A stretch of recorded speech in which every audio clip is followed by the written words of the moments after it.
Shalom, jemaat dan saudara sekalian. Kita tetap semangat di situasi COVID atau pandemi ini, sekalipun kita masih ibadah online, tapi tidak mengurangi sukacita kita. Tetap sabar, semangat, sukacita, dan kita jumpa pada hari ini dengan kekuatan pertolongan Tuhan. Sebab itu, sebelum kita menaikkan satu pujian, jangan kamu takut. Mari kita berdoa terlebih dahulu. Mari kita berdoa. Bapa dalam surga, kami ucap syukur dalam situasi ini kami masih tetap beribadah, boleh saling memberikan semangat. Serahkan untuk ibadah online ini, boleh terus menguatkan jemaat satu dengan yang lain dan saling menguatkan, saling meneguhkan, saling mengokohkan sehingga kami tetap kokoh, kuat berdiri, semakin semangat di dalam Tuhan. Tuh Bapa, hamba menyerahkan ibadah ini hanya jadi di dalam nama Allah Bapa, Anak dan Roh Kudus. Amin. Jangan kamu takut. Ini pujian akan kita naikkan bersama-sama.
tidak pernah meninggalkan kita.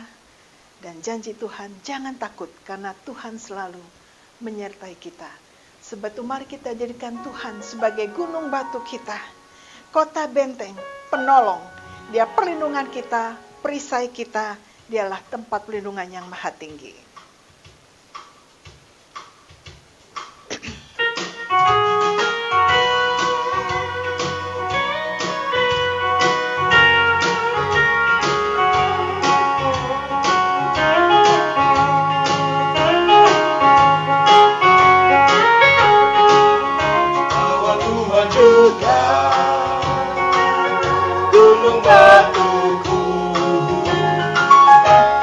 Tuhan juga kota bentengku, bahwa Tuhan juga penolongku, yaitu Allahku dan gunung batuku. Aku percaya akan Dia, percaya akan Dia, tangguh selamatku. Aku percaya akan Dia, perisaiku, tempat perlindungan yang tinggi.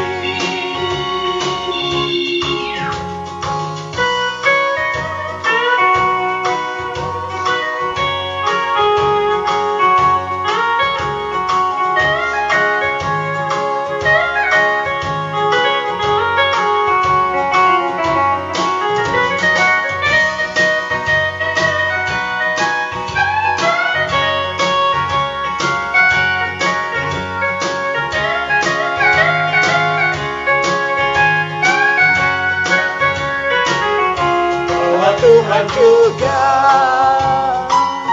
gunung batuku,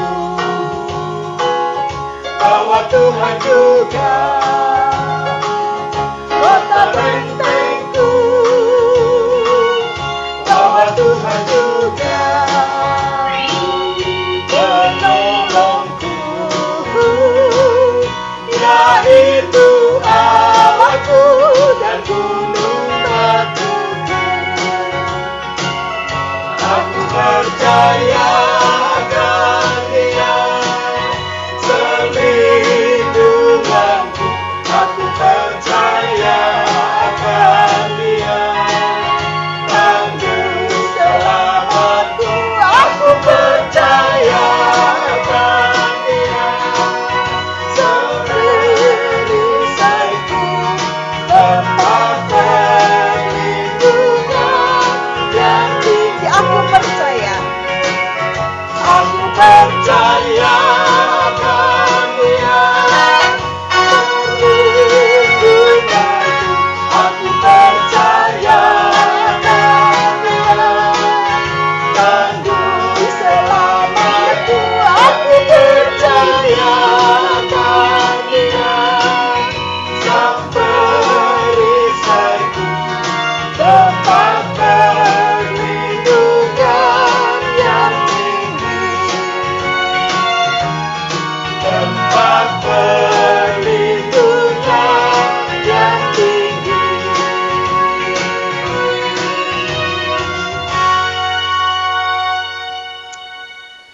Ya Tuhan, Engkaulah gunung batu, tempat perlindungan yang tinggi, di mana Engkau tidak pernah meninggalkan kami. Dan Tuhan, kami tidak boleh takut karena Tuhan menyertai kami. Biarlah hari ini kami menjadikan Tuhan sebagai batu perlindungan kami, perisai kami.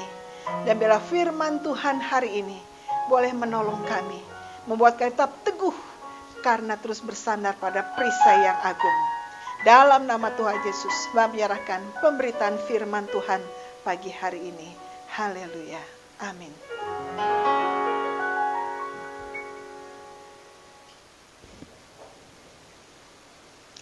Tema kita hari ini, menunggu adalah ujian kesabaran.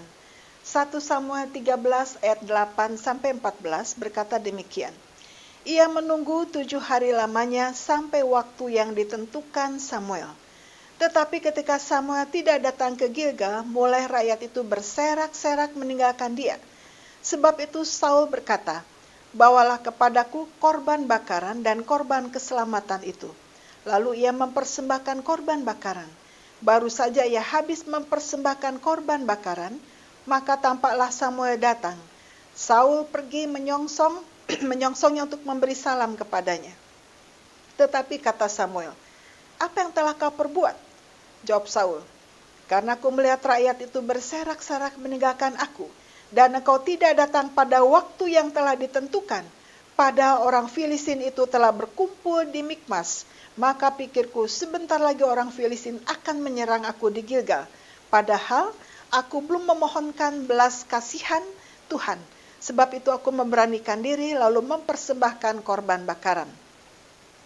Kata Samuel kepada Saul, "Perbuatanmu itu bodoh. Engkau tidak mengikuti perintah Tuhan Allahmu yang diperintahkannya kepadamu. Sebab sedianya Tuhan mengokohkan kerajaanmu atas orang Israel untuk selama-lamanya. Tetapi sekarang kerajaanmu tidak akan tetap. Tuhan telah memilih seorang yang berkenan di hatinya, dan Tuhan telah menunjuk dia menjadi raja atas umatnya, karena engkau tidak mengikuti apa yang diperintahkan Tuhan kepadamu." Amin. Demikianlah pembacaan firman Tuhan. Ya Bapak Ibu Saudara sekalian, dalam teks ini saya dikisahkan bahwa ketika Saul yang awalnya adalah raja yang telah dipilih diurapi oleh Tuhan, berperang melawan bangsa Filistin. Bangsa Filistin pada waktu memang terkenal kuat, ya, pasukannya banyak dan lengkap alat peperangannya. Ketika Saul, waktu itu dia mendengar berita bahwa orang Filistin begitu kuat, menekan, dan sebagian sudah kalah, dan rakyat pun mulai meninggalkan dia, lalu mulai Saul merasakan takut, merasa bimbang, dan lalu kompromi. Mengapa Saul takut? Oleh karena Saul melihat begitu besarnya pasukan Filistin, dan dia melihat rakyat pun mulai meninggalkan dia. Janji Samuel akan datang setelah 1 minggu, datang setelah 7 hari, tetapi pas waktu itu Saul sedang mengalami ketakutan, dia tidak sabar menunggu Samuel. Lalu dia mempersembahkan korban bakaran sendiri. Jadi kita melihat bahwa dalam kondisi peperangan ini, Saul mengalami ketakutan yang luar biasa. Mengapa takut? Takut oleh karena dia tidak percaya kepada Tuhan. Dia tidak sepenuhnya percaya kepada Tuhan. Dia takut dan bimbang. Takut, bimbang, dan akhirnya apa? Kompromi. Takut, bimbang, kompromi karena dia melihat bahwa rakyat mulai meninggalkan dia. Yang kedua, dia melihat bahwa Samuel belum datang juga. Sedangkan yang ketiga, Saul melihat bahwa musuh begitu kuat, Filistin begitu kuat, sehingga Saul dicekam oleh ketakutan. Dia lupa bahwa Allah yang dia sembah, yang telah memberikan banyak kemenangan kepada Allah yang kuat, yang dahsyat, yang tidak pernah mengingkari janjinya. Kepada Tuhan berjanji akan mengokohkan Saul, memberikan kemenangan demi kemenangan. Tetapi Saul tidak melihat janji Tuhan. Yang lihat adalah fokusnya adalah musuh yang besar, kekuatan yang besar. Yang lihat adalah masalah, yaitu rakyat meninggalkan dia.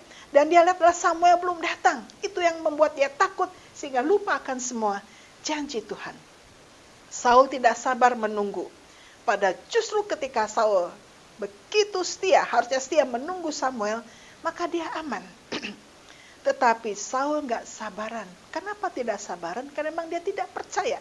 Dia fokus pada masalah, bukan fokus pada Tuhan, bukan fokus pada janji Tuhan, tapi dia fokus pada masalah dan ketakutan.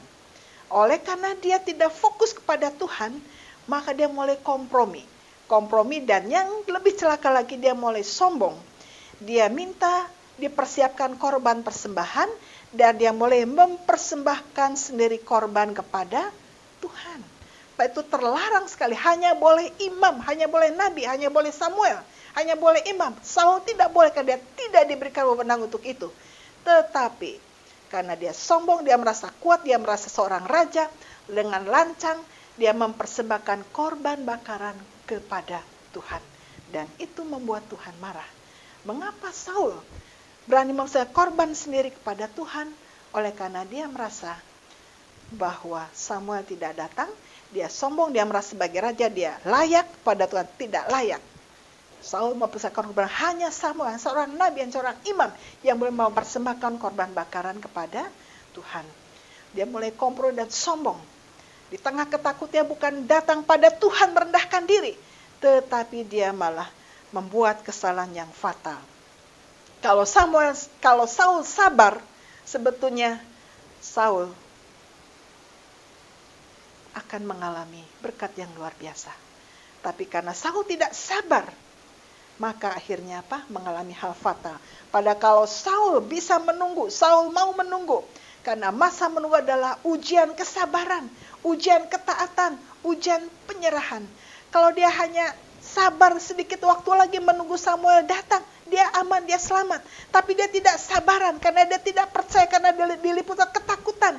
Sehingga dia Saul mengalami kesalahan, melakukan kesalahan. Dia tidak mau menunggu Samuel, bahkan lancang mengambil alih tugas Samuel. Dan akhirnya, karena tidak sabaran, tidak taat kepada Tuhan, tidak menyerah kepada Tuhan, maka akhirnya apa? Berkat hilang, rezeki hilang, kerajaan lepas. Akhirnya Saul harus kehilangan kerajaannya. Padahal kalau Saul taat, kerajaan akan kokoh selama-lamanya, dia menjadi raja. Tapi karena Saul tidak taat, maka dia kehilangan segalanya. Masa menunggu adalah ujian kesabaran. Saul lebih diliputi oleh ketakutan dibandingkan penyerahan kepada Tuhan. Saul diliputi ketakutan dibandingkan dia menunggu Tuhan. Saul lebih melihat masalahnya, lebih melihat rakyat meninggalkan dia daripada menunggu Tuhan yang akan menolong dia. Akhirnya fatal. Saul tidak sabar, Saul takut, Saul bimbang dan kompromi, jatuh lagi dalam dosa, melakukan kesalahan yang fatal. Akhirnya lepas kerajaannya, lepas berkat hilang, rezeki hilang, kerajaan lepas, akhirnya tamat riwayat Saul. Saudara sekalian, dalam hidup ini tentu seringkali kita berhadapan banyak kebimbangan, banyak ketakutan. Tetapi kalau kita fokus kepada Allah, maka kita bisa mengatasi ketakutan dan kebimbangan. Mengapa Saul gagal? Saul gagal, dia fokus kepada kebimbangan, fokus kepada ketakutan. Dia tidak fokus kepada Tuhan yang memberikan jalan keluar sehingga ia kehilangan segalanya. Sebab itu hari ini, mari kita fokus kepada Tuhan. Kita belajar bersabar. Mungkin kita harus menunggu jawaban Tuhan cukup lama. Kita harus menunggu, tapi menunggu adalah ujian kesabaran kita. Di saat terakhir itulah pada yang tidak kita pikirkan, itulah jawaban Tuhan. Sebab itu mari kita selalu fokus kepada Tuhan. Menunggu adalah ujian kesabaran. Mari kita menunggu, menantikan jawaban Tuhan yang pasti datang tepat pada waktunya. Kalau kita datang tepat pada Tuhan dan juga terus setia kepada Tuhan, sabar, fokus kepada Tuhan, maka akhirnya kita akan kokoh, kita diberkati, dan kita boleh mengalami kemenangan demi kemenangan. Itu mari hari ini kita belajar menunggu, karena menunggu adalah ujian dari Tuhan, ujian kesabaran. Kalau kita sabar, tepat pada waktunya, Tuhan berikan kekuatan, jalan keluar indah pada waktunya. Amin. Sebab itu, jangan takut. Jadikan Tuhan sebagai gunung batu kita, jadikan Tuhan perlindungan kita, maka kita akan kokoh selama-lamanya, ada dalam berkat anugerah Tuhan, kekuatan Tuhan selama-lamanya. Amin. Shalom. Tuhan Yesus memberkati. Mari kita berdoa untuk firman Tuhan dan juga untuk bangsa negara kita. Juga kita berdoa untuk persembahan yang akan kita berikan sebagai ucapan syukur di hadapan Tuhan. Mari kita berdoa. Bapa dalam surga, teguhkan firman Tuhan, sehingga biarlah kami semua belajar setia kepada Tuhan, menjadikan Tuhan sebagai gunung batu dan tidak pernah takut karena janji Tuhan kami tidak pernah ditinggalkan. Terima kasih Bapa, memeteraikan firman Tuhan dalam hati kami masing-masing sehingga kami kuat dan teguh dalam Tuhan. Bapa, aku juga menyerahkan segala kami dalam tangan Tuhan. Kami ucap syukur bahwa Tuhan begitu memberkati bangsa kami, memberkati Bapak Presiden dan seluruh jajarannya dalam mengatasi masalah-masalah bangsa ini. Kami mengucap syukur bahwa negara kami semakin maju, semakin lebih baik lagi. Juga dalam penanganan COVID, kami boleh mengalami kemajuan. Itu Bapa terus memberkati bangsa kami dan pemerintah kami, sehingga kami akhirnya boleh dibawa dalam satu situasi yang semakin baik. Ekonomi kami semakin baik, pembangunan baik, dan semuanya baik. Dan akhirnya semua untuk hormat dan kemuliaan nama Tuhan. Kami juga menyerahkan secara khusus saat ini untuk persembahan yang akan kami berikan. Tuhan Yesus memberkati, biarlah mereka berikan, boleh mendukung setiap pekerjaan Tuhan lewat pelayanan misi dari lembaga gereja. Terima kasih Bapa. Kami tetap syukur menyerahkan syafaat kami dalam nama Tuhan Yesus Kristus, Allah yang hidup. Amin.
Jemaat, arahkan hati kepada Tuhan dan terimalah berkat-Nya. Kiranya kasih di dalam Tuhan Yesus Kristus, kasih Allah Bapa, kekuatan penghiburan Roh Kudus senantiasa menyertai, menguatkan, meneguhkan, sehingga sabar setia sampai pada akhirnya menantikan janji pertolongan Tuhan. Sampai Maranatha, Tuhan Yesus datang kembali. Amin.